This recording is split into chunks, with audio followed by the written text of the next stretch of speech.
Everyone knows Jason, the silent guy with the hockey mask, the man who chased people through forests for decades. But times have changed. These days, nobody goes into haunted forests anymore. They stay home, watching horror movies, playing video games, or arguing with strangers online. Jason had a problem. No campers, no victims, no job. For the first time in his life, Jason was unemployed.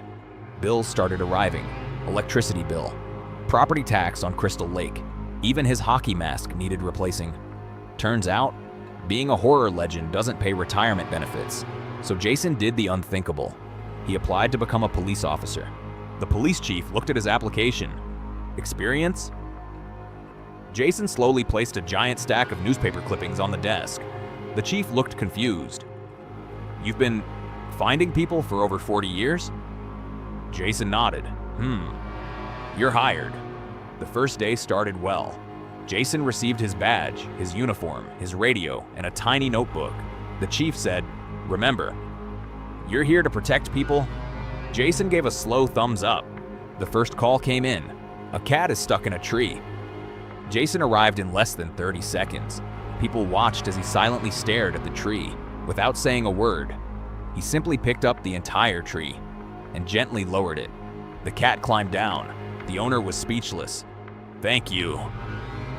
Jason slowly nodded, then accidentally snapped the tree in half while putting it back. The next call. A bank robbery in progress. The robbers walked out carrying bags of money. Then they saw Jason standing beside the police car. Completely still. Nobody moved. 30 seconds passed. One robber whispered, "I don't get paid enough for this." Another robber dropped his bag. The third robber started crying, "We surrender." Jason hadn't even done anything. The police called it the easiest arrest in department history. Soon, Jason became famous. Speeding drivers saw him holding a radar gun. Nobody even waited to be stopped. They just parked themselves. One driver handed Jason his license, insurance, registration, and a written apology. Another driver said, "I wasn't speeding," then looked at Jason. "Actually, I probably was." Crime dropped by 90%, not because Jason was chasing criminals, because criminals kept changing careers. One became a baker, another opened a flower shop, one even started teaching yoga. It was somehow safer than committing crimes. One afternoon, Jason got his first partner, Officer Dave. Dave talked a lot. "So Jason, got any hobbies?" Silence. "You like fishing?" Silence. "What about football?" Silence. "Ever smile?" Jason slowly turned his head. Dave immediately looked out the window. "You know what?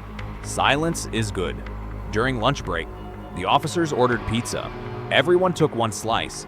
Jason quietly picked up the entire pizza. The room went silent. The captain sighed. "We'll order another one."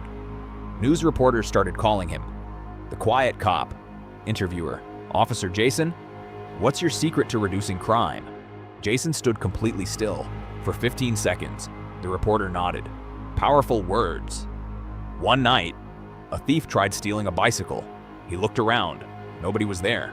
Or so he thought. Behind him, Jason was standing perfectly still. Months later, Jason won Officer of the Year. The mayor handed him the trophy. Everyone clapped. Jason gave the smallest nod anyone had ever seen.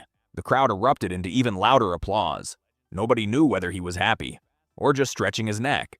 Legend says, if you drive too fast near Crystal Lake, you won't hear sirens, you won't hear shouting. You'll simply look in your rearview mirror and see a police car with one silent officer. Maybe the safest police officer is the one who never has to say a single word. The end.